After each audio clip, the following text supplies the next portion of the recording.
भैया मोबाईल मध्ये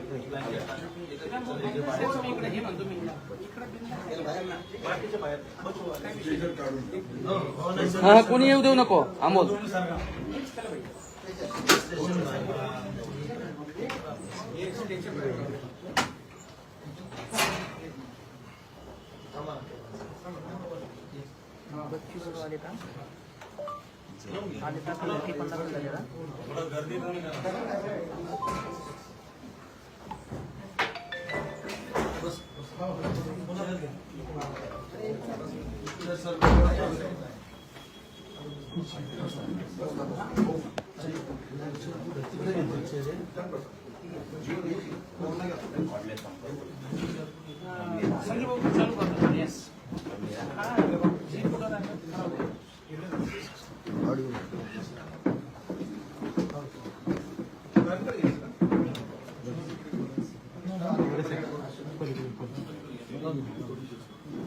मध्ये ठेवा लागेल ना मध्ये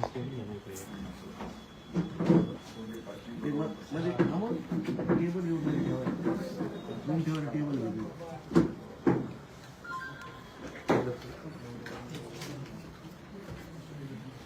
टेबल इथं कोणी लहर भाव सरकारने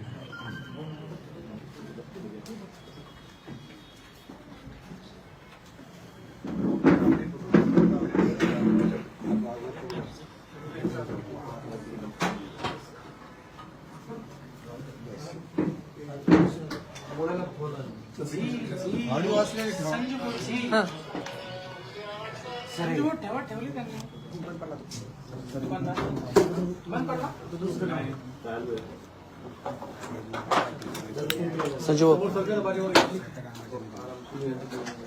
संजू संजू भाऊ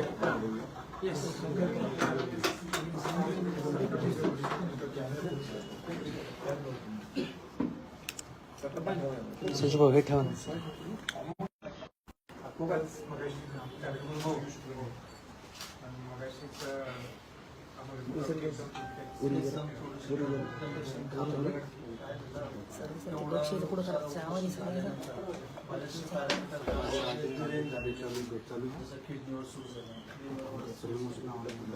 कॅल्शियम ब्लड मध्ये कमी असणं, युरिक ऍसिड वाढणं, फॉस्फरस कमी असणं, इन्फेक्शन होतं, युरिन इन्फेक्शन, सिस्टायटिस होतं, हे सगळ्या गोष्टी त्यानंतर जेव्हा आपण रिफिलिंग सुरू करतो म्हणजे 9 दिवस कम्प्लीट NBM, त्यानंतर पाणी खाणं थोडंसं.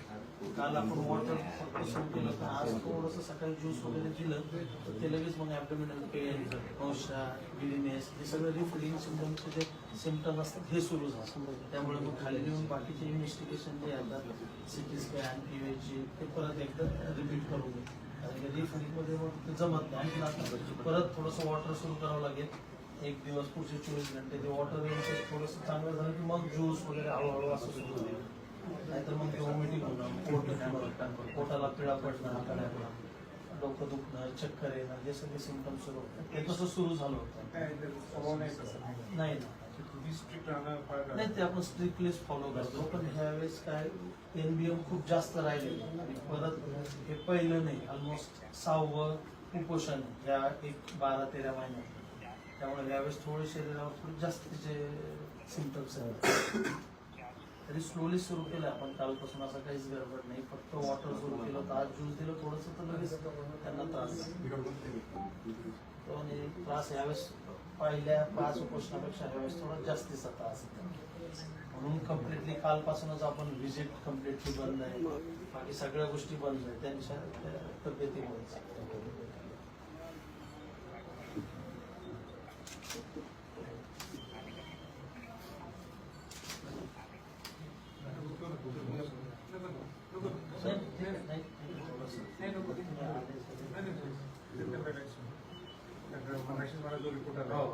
हे आता जस्ट ह्या 1-1.5 तासातच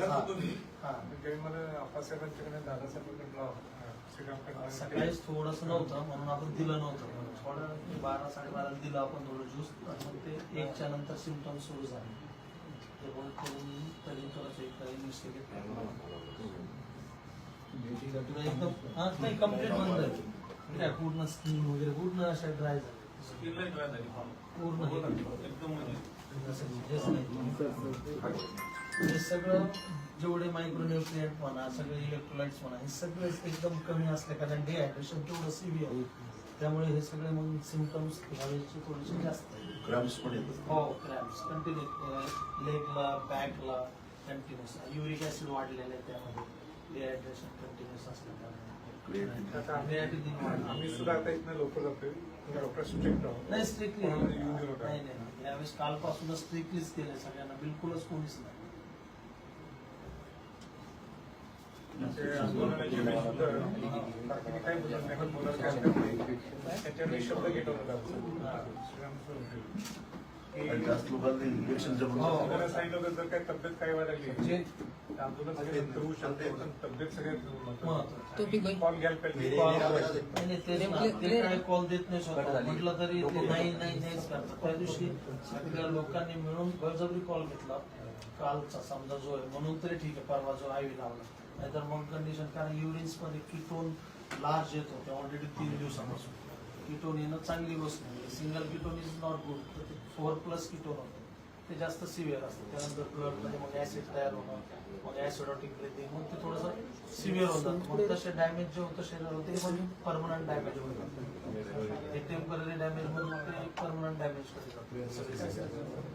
राजे तुम्ही त्यांना दम द्या थोडं, ते लोक आले की ऐकत नाही. मी तर ताकीद आज नाही अनेकदा दिली आहे, कारण मी 22 आलो त्यावेळी सुद्धा बोललो मी, आणि काल मी एकच शब्द घेतला होता त्यांच्याकडे निघताना ते, आणि मी दादासाहेब श्रीराम आप्पासाहेब सरपंच या सगळ्यांना मी बोललो होतो की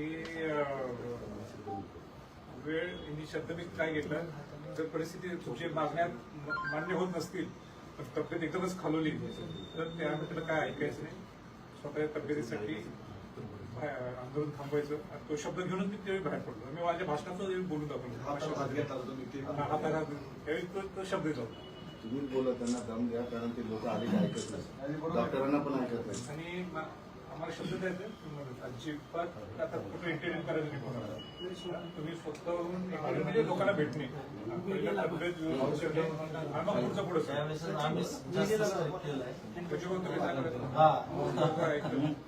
डॉक्टर तुम्हीच काळजी घ्या, तुम्हीच तिथं म्हणजे तुम्ही खाली जर जास्त आहे तुम्ही त्यांना पण सांगा, सचिन हेडकट होतं रे. काळजी घ्या, त्या नाही भेटलं तरी चालतंय. एकदा भेटी सोबती झाली तर मग सुरेच्या भेटी घेतली नाही का. आम्ही सगळे निघतोय म्हणत, तुम्ही शब्द द्यायचा, कोणालाही भेटायचं नाही, एकदम स्ट्रिक्ट राहा. बाकी काय पुढचं पुढं आहे नाही शकतो, पण काय पुढं करायचं करा. आता एक जो पूर्ण लोकांना अजिबात इथं हलायचा नाही. स्ट्रिक्टलीच केलं, हो ना, स्ट्रिक्टलीच केलं.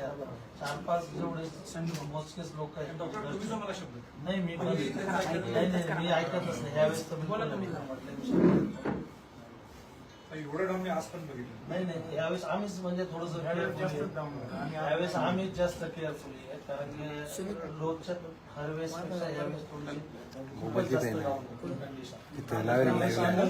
लाईव्हला आहे. पण यावेळेस नाही. मोशी सर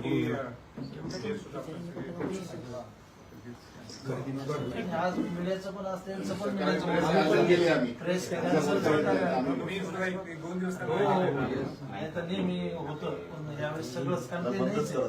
तेवढं बोलण्याच्या याच्यातच नाही.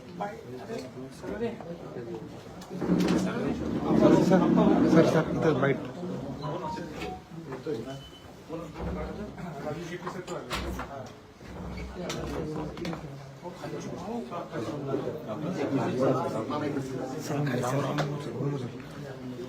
मला खाली तुरे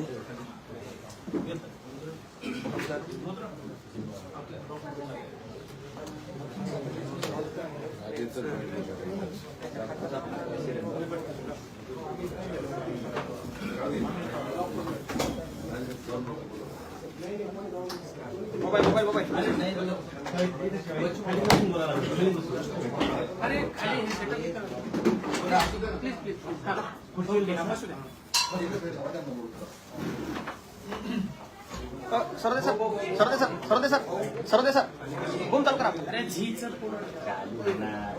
चालू करा आपला करा आपला okay okay done.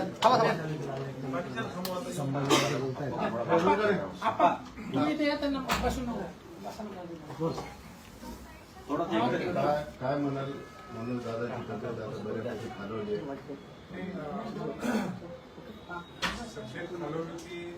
Camera look sir Raju camera look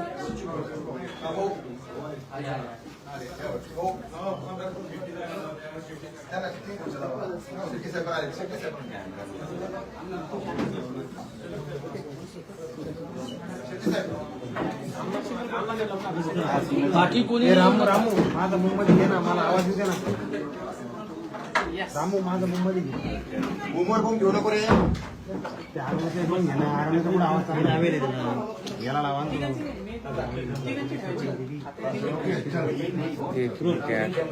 Ramu Ramu Ramu पुढचं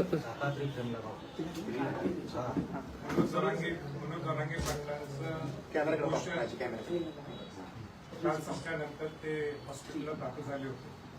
त्यांची तब्येत खालवली होती हे मला पूर्ण कल्पना होती. डॉक्टरांशी माझा संपर्क होताच आणि त्यांना भेटायला यायचं होतं हे निश्चित होतं. पण एकदमच मला आता रिपोर्ट आला की इतकी खालवली तब्येत की त्यांना सिटी स्कॅनला शिफ्ट केलं होतं. त्याचे रिपोर्ट्स सगळे आजही माझ्या मित्रांना आलेले आहेत. डॉक्टर तिथं आहेत समोर, त्यांची पूर्ण टीम तिथं सगळ्यांशी आमची चर्चा झालेली. पण तब्येत एकदमच खालवलेली आहे. त्यांनी सक्तपणाने थोड्या गोष्टी पाळाव्या लागतील. मी स्वतः मनोज जारंगे पाटलांना सांगितलंय की 2-3 दिवस कुठल्याही कोणालाही भेटायचं नाही. सक्त ताकीद दिली आहे. म्हणजे मी सक्त ताकीद देण्याचा वेटो छत्रपती घरातले व्यक्ती म्हणून तो आहे वेटो माझ्याकडे.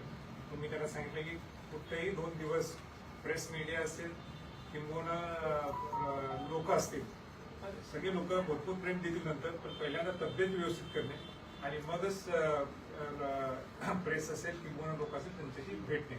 आणि म्हणून मी निघताना सुद्धा आता मनोज जारंगे पाटलांची माझी चर्चा झाली. मी बोललो चर्चा म्हणजे मी त्यांना डायरेक्ट सूचनाच दिल्या. पहिल्यांदा मी सांगा शब्द आहे माझा, सूचना दिलेले, ताकीद केली त्यांना की अजिबात लोकांना भेटायचं नाही, अजिबात प्रेस मीडियाच्या समोर जायचं जो पण पूर्ण तब्येत व्यवस्थित होत नाही. आणि मी तसा शब्द मी डॉक्टरांच्याकडनं सुद्धा घेतलाय. आजपर्यंत एवढं मी केव्हा कडक बोललो नाही. मी डॉक्टरांकडनं स्वतः हा शब्द घेतलाय. मला विश्वास आहे की जेवढं मी त्यांना प्रेम करतो तेवढंच तितकंच प्रेम त्यांनी मला आजपर्यंत दिलेले, म्हणजे पूर्वीपासून 8-10 वर्षापासून. आणि म्हणून ते शब्द पाळतील असं मी समजतो. आणि त्यांची तब्येत लवकर बरी व्हावी मी प्रार्थना करतो. ऍडमिट त्यापासून लोकांमध्ये थोडं काळजीचं वातावरण आहे. समाजाला काय त्या समाजाला हेच माझं म्हणणं आहे की 2 दिवस कुणी संभाजीनगरला येऊ नये. तुम्ही जिथं जिथं आहे तिथं थांबा. ते 2-3 दिवसांना तब्येत बरी झाली ते भेटतील. इथं येऊन गर्दी करणं हा त्यांना सुद्धा त्रास आहे, डॉक्टरचा त्रास आहे, इथल्या सगळ्या सिस्टमला त्रास होतो. माझी सगळ्यांना विनंती, जे सगळे मनोज जारंगे पाटलांचे जे प्रेम करतात सगळे लोक आपण आपलं जिथं आहे तिथं राहावं आणि तिथं त्यांची तब्येत चांगली व्हावी ही प्रार्थना करा आणि लवकरच ते तुम्हाला सर्वांना भेटतील. बच्चू काय म्हणून तुम्ही बघितलं त्यांना? मला असं वाटतं का त्यांनी पहिले स्वतःच काळजी घेणं गरजेचं आहे. मी पहिल्यापासून सांगत होतो जान आहे तो जहा आहे, म्हणजे ते असेल तरच मग अनुभव नसेल. लढाई जर जिंकायची महत्त्वाची आहे, तर त्यांची तब्येत असणं चांगली असणं फार महत्त्वाचं आहे. आम्ही त्यांना विनंती करेल का आपण आता पहिले तब्येतीची काळजी घ्यावी आणि मग अधिक लढता येईल. त्यांना काही थांबत नाही माणसाचं आणि अधिक ताकदीनं लढाई लढता येईल. त्यांनी त्यांची काळजी घ्यावी. आणि डॉक्टरांनी सुद्धा, तुम्ही सुद्धा, मला वाटतं खास करून प्रेस, त्यांनी सुद्धा तुमचा एक फार महत्त्वाचा वाटा आहे त्याच्यामध्ये. तुम्ही सुद्धा ते काळजी घेतली पाहिजे. वरचीवर तुम्ही आंदोलन केले, तुम्ही उपोषण केलेले, काय अवस्था जातं माणूस? मी एकच डाव 11 दिवसाचं उपोषण केलं होतं आणि तेव्हापासून ठरवलं उपोषण करायचं आणि दुसऱ्या दिवसाचं करायचं. कारण आपण तंदुरुस्त असल्यास आपण लढू शकतो. मी पाटलांना पण विनंती केली होती का उपोषण हा मार्ग तुम्ही आता नाही घेतला पाहिजे. त्याच्या लोकांना त्याला मार्ग सुरू होईल. शेतीचं काय म्हणाल? खरं तर एवढे दिवस उपोषण करण्याचं सरकारची चूक आहे. एवढं संवाद साधून लवकर एका वर्षामध्ये 6-7 वेळा उपोषण करायला लागणं हीच मोठी गंभीर बाब आहे. आणि सरकारचा बेफिकीरपणा किती आहे किंवा शब्द कसं सरकार बदलत जातं, जेणेकरून विश्वासघात झाल्यामुळे किंवा फसवणूक झाल्याची भावना झाल्यामुळे ते पुन्हा पुन्हा उपोषण करतात. हे चुकीचं आहे. सरकारनं खरं असं करायला पाहिजे. ओके.